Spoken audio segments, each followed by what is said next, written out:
नमस्कार दोस्तों, स्वागत है आप सभी का एक बार फिर से आपके अपने चैनल शुभ मंगल में। दोस्तों, आज हम बात करेंगे गणेश चतुर्थी के बारे में। दोस्तों, गणेश चतुर्थी का पर्व हम धूमधाम से मनाते हैं और मनाया भी क्यों न जाए, क्योंकि गणपति बप्पा को कहा गया है कि विघ्नों को हरने वाले, कष्टों को हरने वाले और सुख को लाने वाले श्री गणेश जी हैं और इनका आगमन होने जा रहा है।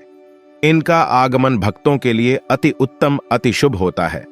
ऐसी मान्यता है शास्त्रों में कि यदि घर में किसी प्रकार की समस्या है या फिर किसी मनोकामना की पूर्ति के लिए आप गणेश स्थापना करते हैं, पूजन करते हैं, तो निश्चित रूप से वो कामना गणेश जी पूर्ण करते हैं। शास्त्रों की मान्यता ऐसी है कि भाद्रपद की चतुर्थी को गणेश जी को लाया जाता है और अनंत चतुर्दशी को इनका विसर्जन किया जाता है। इस बीच की तिथियों में गणेश जी की पूजा आराधना बड़ी धूमधाम से की जाती है।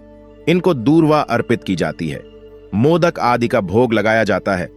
दोनों समय की विशेष पूजा आरती की जाती है और अंत में अनंत चतुर्दशी के दिन इनका विसर्जन किया जाता है। शास्त्रों में ऐसी मान्यता है कि गणेश जी को अपने घर में लाकर विधिवत उनका पूजन और सेवा करने से हमारी मनोकामनाएं पूर्ण होती हैं। तो विद्या बुद्धि के दाता श्री गणेश जी का आगमन होने जा रहा है। दोस्तों, इनको लाने का जो विशेष समय होता है या फिर इनको स्थापित करने का विशेष समय होता है, वह दोपहर का समय होता है। कारण यह है कि इनका जन्म हुआ था दोपहर के समय, तो इसलिए यह उत्सव दोपहर में ही मनाया जाता है। विशेषकर स्थापना जो होती है वह दोपहर में ही होती है। गणेश जी की मूर्ति से जुड़ी बहुत सारी कुछ बातें हैं जो कि जानना अत्यंत आवश्यक है। वैसे तो हम बिल्कुल नहीं कहेंगे कि कोई भी गणेश जी की मूर्ति अशुभ होती है। हाँ, उसके मायने, उसके कारण बदल जाते हैं, क्योंकि जैसे हमारे शास्त्रों की मान्यता है कि बहुत बड़ी मूर्ति की पूजा सेवा हम अपने घर में नहीं कर सकते, तो ऐसा बिल्कुल मतलब नहीं है कि आपके घर पर रखी हुई बड़ी मूर्ति अशुभ है। हाँ, अशुभ इसलिए है कि आपने उसके बराबर उसकी सेवा पूजा नहीं कि। आगे बढ़ने से पहले आपसे रिक्वेस्ट करते हैं कि अगर आप भी अपने जीवन में भगवान गणेश की कृपा पाना चाहते हैं तो इस वीडियो को लाइक करके कमेंट में जय श्री गणेश लिखना न भूलिएगा। दोस्तों, वैसे गणेश जी की मूर्ति में भी कुछ बातें ध्यान रखनी चाहिए। यदि आप गणेश जी की मूर्ति को लाने जा रहे हैं तो एक चीज का ध्यान रखें कि मूर्ति किस चीज की ला रहे हैं। यह भी आपकी कामनाओं के ऊपर आधारित है। सबसे शुभ जो मूर्ति होती है, श्रेष्ठ मूर्ति होती है, वह सफेद आग की झड़ से जो गणेश जी निकलते हैं, जिन्हें श्वेता गणेश बोला जाता है, वह मूर्ति सबसे शुभ होती है। तो यदि इस प्रकार के गणेश जी को आप अपने घर में लाते हैं तो रिद्धि सिद्धि लक्ष्मी या फिर किसी भी कामना के लिए आप लेकर आए, यह मूर्ति बहुत ज्यादा श्रेष्ठ होती है। लेकिन यह मूर्ति बहुत कम प्राप्त होती है, क्योंकि जब आग का पौधा काफी पुराना हो जाता है तब उसकी जड़ से गणेश जी की आकृति निकलती है और यह आकृति काफी शुभ होती है। कहा जाता है कि धन के स्थान पर यदि इनको स्थापित कर दिया जाए तो जीवन में चाहे कितनी भी पीढ़ी दर पीढ़ी आपकी जो संतानें हैं वह बढ़ती चली जाए, लेकिन उनको धन की कमी कभी नहीं होती है। तो खैर, चलिए, यह गणेश जी तो नहीं मिलेंगे। यदि मिले तो जरूर लाइए। और आपको एक चीज ध्यान रखनी है, यदि आप अपने घर में पूजा प्रार्थना के लिए गणेश जी की स्थापना करना चाहते हैं, इनको रखना चाहते हैं, लाना चाहते हैं, तो आप हमेशा बैठी हुई प्रतिमाएं ही लाए, क्योंकि शास्त्रों में कहा गया है कि बैठे हुए गणेश की पूजा आराधना घर में करने से लक्ष्मी की कृपा होती है, कामनाओं की पूर्ति होती है। तो यदि घर में आप गणेश जी को लाने की सोच रहे हैं या फिर लाने वाले हैं तो बैठी हुई प्रतिमा का ही चयन करें। अगली चीज है कि गणेश जी की प्रतिमा लाते समय घर के लिए लाए या फिर ऑफिस के लिए लाए, उसमें फर्क हो सकता है। आपको बताना चाहेंगे कि यदि आप अपने ऑफिस, दुकान या फिर अपने प्रतिष्ठान में ला करके इनका पूजन आराधना करके विसर्जन करना चाहते हैं तो ऐसे में आप खड़े गणेश की प्रतिमा भी ला सकते हैं। कहा जाता है कि इससे व्यापार दिन दुगनी रात चौगुनी पड़ता है। यदि कोई कला वर्ग के विद्यार्थी है, यानी कि नृत्य गायन इत्यादि के, तो वे खड़े गणेश जी की प्रतिमा लाकर पूजन विसर्जन कर सकते हैं। बस घर में जो आपको प्रतिमा लानी है वह बैठे हुए गणेश की प्रतिमा लानी है। यह ध्यान रखें, प्रतिमा लाते समय एक चीज का ध्यान आपको और रखना है। घर में प्रतिमा लाते समय आपको वाममुखी गणेश जी ही लाने हैं। वाममुखी का अर्थ हुआ बाएं की तरफ मुड़ी हुई सूंड वाले गणेश की प्रतिमा, यह घर के लिए ज्यादा शुभ होती है।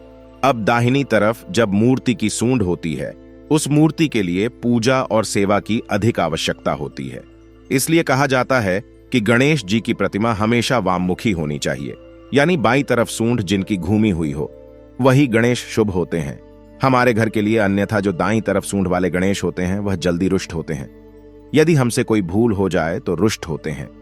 अभी इसका अर्थ आप यह बिल्कुल ना समझें कि गणेश की प्रतिमा किसी के लिए कल्याणकारी नहीं होती है। ठीक वही बात जो कि हमने आपको उदाहरण से समझाई कि बड़ी मूर्ति भी श्रेष्ठ होती है, लेकिन हम घर में नहीं रख सकते क्योंकि हम उनकी उचित पूजा सेवा आराधना नहीं कर सकते। उसी तरह जो दाएं तरफ सूंड वाले गणेश जी होते हैं, उनको अत्यधिक सेवा प्रार्थना की जरूरत होती है, जो कि हमसे नहीं हो पाती है। तो इसलिए एक नियम बनाया गया है कि गृहस्थ धर्मियों के लिए हमको गणेश वाममुखी जी घर में लाने चाहिए, पूजन करना चाहिए, फिर विसर्जन करना चाहिए। जैसा कि आप सभी जानते हैं कि प्लास्टर ऑन ऑफ पेरिस की मूर्तियां उतनी श्रेष्ठ नहीं होती हैं, और यदि आप मिट्टी के गणेश जी लाते हैं, पूजन करते हैं, विसर्जन करते हैं, तो यह ज्यादा श्रेष्ठ होता है। यदि आपको इस तरह की गणेश की प्रतिमा मिले तो अधिक श्रेष्ठ है। अब बात करते हैं रंग कि किस रंग के गणेश जी की प्रतिमा लाना आपको बहुत शुभ होगा। तो देखिए, केसरिया रंग के गणेश की प्रतिमा लाते हैं तो सर्व सुखदायक केसरिया रंग के गणेश होते हैं। दूसरी चीज, हरे रंग के गणेश की प्रतिमा भी रखी जाती है। अलग अलग कामनाओं के लिए अलग अलग तरह के गणेश की प्रतिमा रखी जाती है। यदि आप संतान प्राप्ति के लिए गणेश जी की प्रतिमा लाना चाहते हैं, उनका पूजन विसर्जन करना चाहते हैं, तो गणेश जी का जो बाल रूप है वैसे ही प्रतिमा ला करके पूजन कर अनंत चतुर्दशी के दिन इनकी विदाई करें, इनका जल में विसर्जन करें। इस बात का ध्यान रखें। और यदि आप घर में मूर्ति रखना चाहते हैं तो बहुत छोटी सी 3 इंच से छोटी मूर्ति घर में ला करके घर के मंदिर में स्थापित कर सकते हैं, तो आप ऐसा ही करें। अब बात करेंगे स्थापना की। आपको एक चीज और बता दें कि कई लोगों के प्रश्न आते हैं कि गणेश जी की प्रतिमा 18 तारीख को हम ला सकते हैं या फिर 19 तारीख को लाएं, किस दिन लाना शुभ होगा?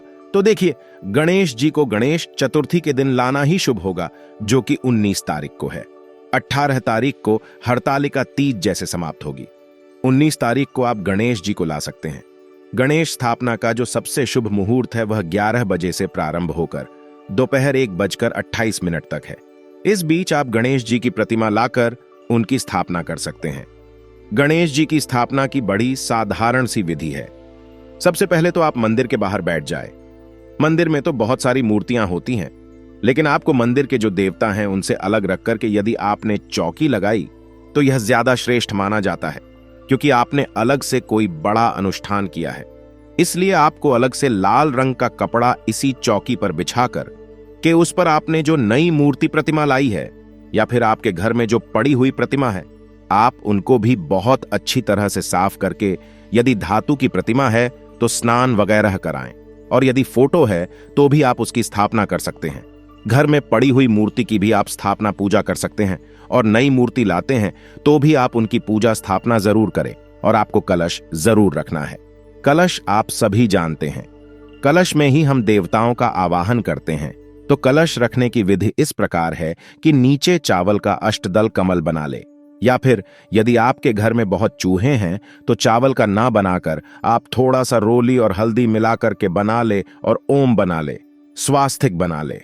उसके ऊपर कलश रखे, कलश में एक सिक्का ढाल दे, हल्दी ढाल दें, सुपारी ढाल दें और थोड़ी सी दूर्वा ढाल दें, क्योंकि यह पूजा हम गणपति की करने वाले हैं। दुर्वा जहां होती है वहां शुभता जाती है। उसके बाद आपको क्या करना है? कलश रखने के बाद गणपति की पूजा में यदि मूर्ति धातु की है तो आप उनको स्नान कराएं, पंचामृत से स्नान कराएं, और उनको चंदन इत्यादि और धूप दीप दिखाना जो साधारण विधि होती है, उस प्रकार आपको पूजा आराधना करनी है। अब बारी आती है गणेश जी को वस्त्र अर्पित करने की। मूर्ति आप लाए हैं, बड़ी मूर्ति है, तो आप उनके लिए कोई बड़ा सा कपड़ा, जैसे कि लाल रंग का, पीले रंग का कपड़ा लेकर आए, या फिर रेडीमेड वस्त्र भी मिलते हैं। तो जैसी आपकी क्षमता है वैसे गणेश जी को वस्त्र लाए। कुछ नहीं कर सकते हैं तो मौली धागा, जिसको हमारे शास्त्रों में वस्त्र का स्वरूप मानकर देवताओं को अर्पित किया जाता है, तो वह भी अर्पित कर सकते हैं। और अंत में गणेश जी को मोक्ष सिद्धि के लिए पान जरूर अर्पित करें, क्योंकि गणेश जी को यह विशेष प्रिय होता है। तो आप उनको पान जरूर अर्पित करें। पान में आप एक पान का पत्ता ले दो, लौंग दो, इलायची रख करके, और जब गणेश जी का पूजन हो जाए उनको भोग लगाएं। भोग में आपको पता है गणेश जी को लड्डू, मोदक इत्यादि बहुत पसंद है। आप घर में विशेष प्रिय व्यंजन बना करके भी इनको भोग लगा सकते हैं। पूरे दिन यदि आप घर में व्यंजन बनाकर भोग लगाते हैं तो वह बहुत शुभ होगा। पूरे दिन का अर्थ यह बिल्कुल नहीं है जितने दिन गणेश जी की स्थापना होती है, आपको उतने दिन के लिए ही गणेश जी को लाना है। आप 1 दिन के लिए भी ला सकते हैं, 3 दिन के लिए, 3.25 दिन के लिए, 5 दिन के लिए, 5.25 दिन के लिए भी गणेश जी को ला सकते हैं, और 1 दिन के लिए भी आप गणेश जी की पूजा कर विसर्जन कर सकते हैं। इनकी यदि छोटी मूर्ति है तो आप घर में भी इन्हें रख सकते हैं। तो बस 1 दिन के लिए भी आप यह कर सकते हैं। जितनी भी आपकी इच्छा हो और पूर्ण विधि विधान से करना चाहते हैं तो अनंत चतुर्दशी के दिन गणेश जी का विसर्जन होगा। तो आपको एक बार फिर से बता दें कि गणेश जी का जो स्थापना का समय है वह 11 बजे से प्रारंभ होकर दोपहर 1:28 तक है।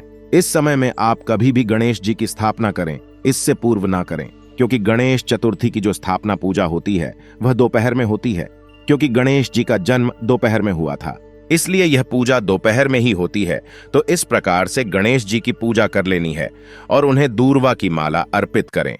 यदि कोई विशेष कामना है तो दूर्वा की माला जरूर अर्पित करें। जैसे कि थोड़े थोड़े दूर्वा की गांठें ले और इनको एक मोली में या फिर सफेद धागे में बांध लें और बांधकर गणेश जी को अर्पित करें। कहा जाता है कि किसी भी कामना के लिए यदि गणेश जी को 10 दिनों तक दूर्वा की मालाएं अर्पित की जाती है तो गणेश विसर्जन से पूर्व आपकी कामनाएं पूर्ण हो जाती हैं। बच्चे का मन यदि पढ़ाई में नहीं लगता तो रोज गणेश जी को भोग स्वरूप हरी इलायची चढ़ाएं और हरी इलायची चढ़ाकर अपने बच्चे को प्रतिदिन चाय में, दूध में, किसी भी चीज में ढालकर खिलाएं। इससे बच्चा कुशाग्र बुद्धि का होता है। दूसरी चीज है कि प्रसाद जब भगवान को अर्पित करें तो घर के लोगों को भी प्रसाद बांटें। अगली चीज यह भी है कि आप गणेश अथर्व शीर्ष का पाठ करें। यदि बच्चे का दिमाग पढ़ाई में कम लगता है, इधर उधर ज्यादा लगता है, तो ऐसे बच्चे से गणेश अथर्व शीर्ष का पाठ कराएं। नहीं करा सकते तो घर में सुबह सुबह गणेश जी के मंत्र, गणेश जी की आरती, गणेश अथर्व शीर्ष इत्यादि मोबाइल में या किसी चीज में चलाकर छोड़ दें। पूरे परिवार में एक भक्तिमय माहौल 10 दिनों तक बना रहना चाहिए। और आप यह नहीं कर सकते हैं तो कम से कम 1 दिन तो आपको इसका पालन करना ही चाहिए। अगली चीज बता दें कि आपको गणेश जी की पूजा कर विसर्जन करने से पूर्व एक चीज और करनी है कि आपको ढेर सारी इलायची अर्पित करनी है। यदि आपके कोई कार्य नहीं बन रहे हैं तो आपको कम से कम 21-51 इतनी इलायची गणेश जी को अर्पित करके अपने पास रख लेनी चाहिए। जब आप किसी जरूरी काम के लिए जाते हैं तो इस इलायची को अपने पर्स में ढाल ले। और बच्चे का मन पढ़ाई में नहीं लगता है या फिर कभी कभी बच्चे हमारा कहना नहीं मानते तो ऐसी स्थिति में उसी इलायची को बच्चे को प्रतिदिन खाने को दें। ऐसा करने से बच्चे की बुद्धि सुधरती है और बच्चे का सही बौद्धिक विकास होने लगता है। इस तरह के कार्य आपको करने चाहिए। बाद में आपको गणेश जी की आरती परिवार के साथ करनी चाहिए। तो उम्मीद करते हैं कि हमने सारी विधियां और सारी बातें जो आपको जाननी आवश्यक थी वह सब कुछ बताया। और एक बार फिर आपको बता देते हैं कि गणेश चतुर्थी का पर्व इस वर्ष 19 तारीख को मनाया जाएगा, 19 सितंबर को। और एक महत्वपूर्ण चीज आपको बता दें कि गणेश चतुर्थी को चांद बिल्कुल भी नहीं देखा जाता। इस बात का ध्यान रखें। चांद क्यों नहीं देखा जाता है? चांद इसलिए नहीं देखा जाता है क्योंकि मान्यता है कि आज के दिन सभी देवी देवता गणेश जी को बहुत सारे भोग प्रसाद व्यंजन खिलाते हैं। इससे गणेश जी का पेट काफी फूल गया और गणेश जी को चलने में परेशानी हो रही थी।